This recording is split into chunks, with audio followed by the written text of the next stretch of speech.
I'm your own Sameera Aziz from Saudi Media and I'm the chairperson of Sameera Aziz Group of Companies. بہت ہی depressing سی news ہے. خاتون صحافی ہونے کے ناطے مجھ سے رہا نہیں گیا تو میں نے کہا اس پہ کچھ تبصرہ کروں.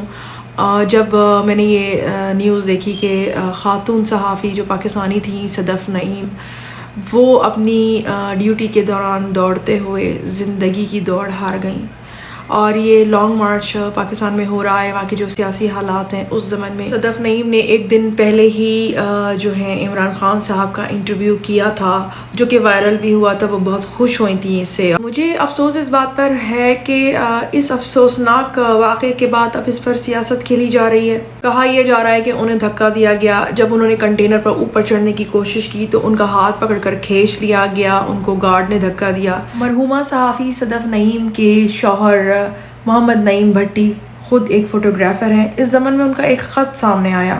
یہ خط دراصل انہوں نے تھانے یا پولیس اسٹیشن جسے کہتے ہیں اس کے SHO کے نام لکھا ہے، اور وہ لکھتے ہیں کہ گزارش ہے کہ میں فوٹوگرافر ہوں اور میری بیوی صدف نعیم زوجہ محمد نعیم بھٹی، جو کہ چینل 5 میں بطور رپورٹر اینکر کام کرتی ہیں، آج بوقت قریب، اور وقت کی شاید مینشن نہیں کیا گیا ہے، لکھا ہے کہ جب لانگ مارچ تقریر کے بعد آہستہ آہستہ روانہ ہوا تو ڈیوائیڈر پر کھڑی میری بیوی گر کر کنٹینر کے نیچے آ گئی، جس کے موقع پر وفات ہو گئی.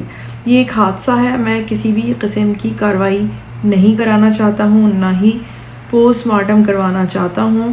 میت فوری طور پر ہمارے حوالے کی جائے تاکہ ہم تجہیز و تکفین بوقت کر سکیں. تو یہ لیٹر جو ہے مرحومہ کے شوہر نے SHO تھانہ جو ہے ان کے لیے لکھا تھا. اس وقت خاتون صحافی صدف نعیم مرحومہ کی تدفین تو ہو چکی ہے، لیکن اپنے آپ میں یہ واقعہ پھر سے کئی سوال چھوڑ گیا ہے. ایک صحافی نے اس دوران انٹینشنلی جب وہ کور کر رہے تھے تو اپنے کیمرے میں صدف کا وہ دوڑتا ہوا وجود بھی کیپچر کر لیا، جو اگلے ہی لمحے جس کو ساکت ہو جانا تھا. اس دوڑ میں بہت کچھ چھپا تھا.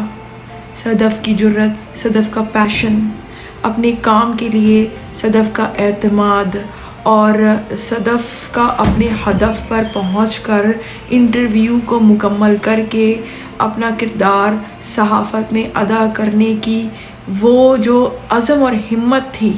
بہت کچھ تھا اس دوڑ میں. اس افسوسناک واقعے کے بعد جو عینی شاہدین ہیں انہوں نے مختلف چیزیں کہی ہیں. ایک صحافی ہیں جن کا نام علی ممتاز ہے، ان کا ایک بیان یہ سامنے آیا تھا کہ صدف دراصل کنٹینر پہ چڑھنے کی کوشش کر رہی تھی جس سے ان کا پاؤں پھسلا تھا. تو ان کا جو ہے بیان یہ ہے کہ صدف کو چڑھنے کا موقع نہیں ملا، جبکہ دوسرے جو مرد صحافی تھے وہ چڑھ گئے تھے کنٹینر پر. تو صحافی علی ممتاز نے اس موقع پر جو موجود تھے ان کا کہنا ہے کہ صدف ٹرک کے ساتھ ساتھ ڈیوائیڈر پر دوڑنے لگی، تیز پہلے چلی اور پھر دوڑنے لگی، اور پھر ان کا پاؤں پھسلا اور وہ گر گئیں، جس کی وجہ سے ان کی موت واقع ہوئی. اس حادثے میں ٹرک ڈرائیور کا کوئی قصور نہیں ہے، اور یہ عینی شاہد ہیں جو صحافی علی ممتاز ہیں، یہ ان کا بیان ہے. لیکن اس کے برعکس ایک صحافی ہیں افضل سیاد، انہوں نے یہ بیان دیا ہے کہ صدف نے کوشش کر کے ٹرک کا ہینڈل پکڑ لیا تھا لیکن گارڈ نے ان کو دھکا دے دیا.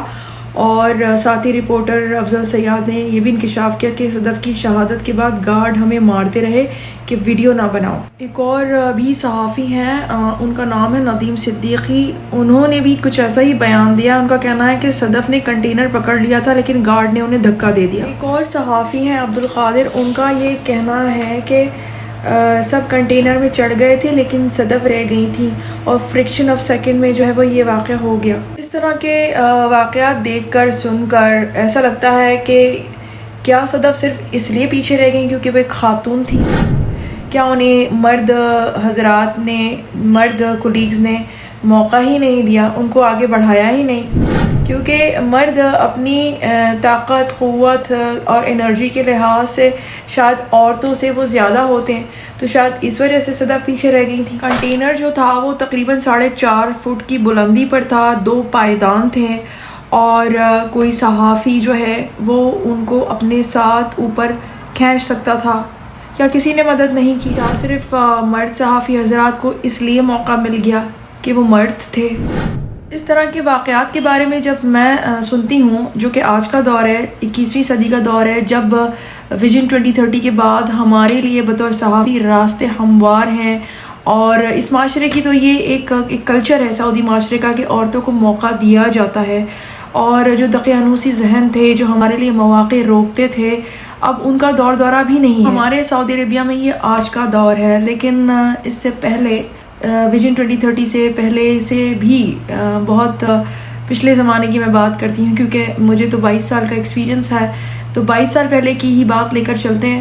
تو شاید ہماری بھی زندگی ایسی نہیں تھی، مگر وہ پرانا دور تھا جب ہمارے لیے کانٹے بوئے جاتے تھے، ہمارے لیے بھی معاشرے میں اس پروفیشن کو لے کر اتنا بڑا ویلکم ہمیں نہیں دیا جاتا تھا۔ کچھ ایسے دقیانوسی لوگ تھے جو ظالم ہونے کی حد تک دقیانوسی بن گئے تھے، اور وہ ہمارے ساتھ جو ہے وہ کوئی رحم و کرم نہیں کرتے تھے۔ اس کے برعکس ایسے لوگ بھی تھے جو ہمارے ساتھ کائنڈنس کا برتاؤ کرتے تھے، بھائی چارے کا مظاہرہ کرتے تھے۔ ہر طرح کی چیزوں سے آپ جو ہیں وہ نبردآزما ہوتے ہیں جب سوسائٹی کے بیریئرز اور ٹابوز کو آپ توڑا کرتے ہیں۔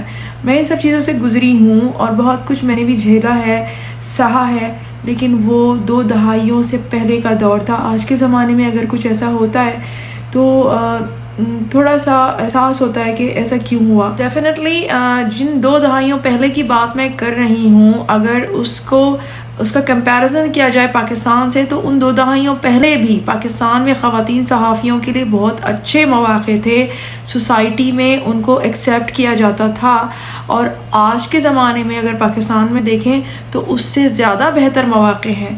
پھر بھی یہ واقعہ کیوں ہوا؟ میں اگر اپنے کریئر کی بات کروں تو بھلے ہی ہمیں سعودی معاشرے کی طرف سے اس طرح سے ایکسیپٹنس نہیں تھی، اور لوگ شاید اس زمانے میں یہی سمجھتے تھے کہ عورت صرف ٹیچر ہی ہوتی ہے۔ میں پائنیئر سعودی خواتین صحافیوں میں سے ہوں، لیکن اس کے باوجود فیلڈ میں ہمیں کیسے برتاؤ کرنا ہے اس کی تربیت ہمیں دی گئی تھی۔ باڈی لینگویج کیا ہونی چاہیے، اور پراعتماد طریقے سے، بہادری سے، اپنی سیفٹی کو مد نظر رکھتے ہوئے کس طرح سے ہمیں رپورٹنگ کرنی چاہیے، اس طرح کی تربیت ہمیں دی گئی تھی، اور بہت اعلیٰ پیمانے کی تربیت دی گئی۔ انویسٹیگیٹو جرنلزم کیا ہوتی ہے، اور کسی ٹائم پر بھی اگر ایک ایمرجنسی آ جائے اچانک، ہم نے کس طرح سے بیہیو کرنا ہے، یہ سب باتیں ہمیں سکھائی گئی تھیں۔ فیئر رپورٹنگ، کمٹمنٹ، محنت، تہذیب اور اخلاقی اقدار کیا ہوتی ہیں، جرنلزم کی اخلاقیات، بطور خاتون صحافی ہمارے فرائض اور ہماری ذمہ داریاں اور ہمارے حقوق، یہ سب چیزوں کی تربیت ہمیں بہت اعلیٰ پیمانے پر دی گئی، اور اس کے بعد ہی ہمیں فیلڈ میں لایا گیا، اور آج تک ایسا ہے کہ ہمیں پورا نہ صرف پروٹوکول دیا جاتا ہے، اب تو اور زیادہ دیا جاتا ہے ویژن 2030 کے بعد، بلکہ ہماری حفاظت بھی کی جاتی ہے، اور حفاظت تو خیر وہ شروع سے کی جاتی تھی، لیکن ہاں جو معاشرے کی طرف سے ایکسیپٹنس نہیں تھا، اس سے ہمیں دشواریاں اور بہت بڑی قسم کی دشواریاں پیش آتی تھیں، اس بات کا میں اعتراف کروں گی۔ لیکن اب 2030 ویژن کے بعد اب وہ دشواریاں بھی ایک دم ختم ہو چکی ہیں، جیسے وہ کبھی تھی ہی نہیں۔ اب ہمارا زمانہ ہے سعودی عربیہ میں، ہر فیلڈ میں، ہر میدان میں ہم لوگ چمک رہے ہیں، دمک رہے ہیں، ترقی کر رہے ہیں۔ یہ صرف ایک پاکستان کا واقعہ ہی نہیں ہے، میں بطور بین الاقوامی مبصر دنیا بھر کو اس ضمن میں دیکھتی ہوں، چاہے وہ مرد صحافی ہوں یا خواتین صحافی۔ صحافیوں کی اموات کے یہ قصے کوئی نئے نہیں ہیں۔ اقوام متحدہ کی تنظیم یونیسکو کے اعداد و شمار کے مطابق خواتین صحافیوں کی ہلاکتوں میں اضافہ ہوا ہے، اور 2021 میں تمام صحافیوں میں قتل ہونے والی خواتین کی شرح تقریباً دوگنی ہو گئی ہے، جو پچھلے سال 6% سے بڑھ کر اب 11% ہو چکی ہے۔ 30 ستمبر 2022 تک کے دستیاب اعداد و شمار سے پتہ چلتا ہے کہ اب تک ہونے والی ہلاکتوں میں 11% خواتین صحافیوں کی ہے۔ اس کے علاوہ یونیسکو کی ایک اور رپورٹ یہ کہتی ہے کہ احتجاجی مظاہروں کی کوریج کے دوران صحافیوں کی ہلاکتیں بڑھ رہی ہیں۔ ایک خیال یہ کیا جاتا ہے کہ جن ممالک میں جنگیں ہوتی ہیں وہاں صحافیوں کی اموات زیادہ ہوتی ہیں، لیکن اب ایسا کچھ نہیں ہے، بلکہ ایسے ممالک جہاں تنازعات ہیں، جہاں سیاسی ابتری ہے یا استحکام نہیں ہے، وہاں پر جرنلسٹ جو ہیں وہ زیادہ اموات کا شکار ہوئے ہیں۔ عورت بھی انسان ہے، اس کو اپنی مضبوطی کا اپنے پاؤں پہ کھڑا ہونے کا پورا حق ہے، اور اس کے پاس بھی وہی ذہن ہے، وہی علم ہے جو مردوں کے پاس ہے۔ 21ویں صدی کی عورت کسی مرد کے برابر نہیں تو اس سے کم بھی نہیں، لیکن عورتوں کو اس کا پورا حق ہے کہ وہ 21ویں صدی کا رکن بن کر شانہ بشانہ معاشرے کی ترقی میں اپنا کردار ادا کر سکے۔ پچھلے زمانے کا مرد کشادہ دل تھا اور عورت اس کے مرہون منت رہ کر زندگی بسر کر سکتی تھی۔ آج کا حضرت انسان بدل چکا ہے،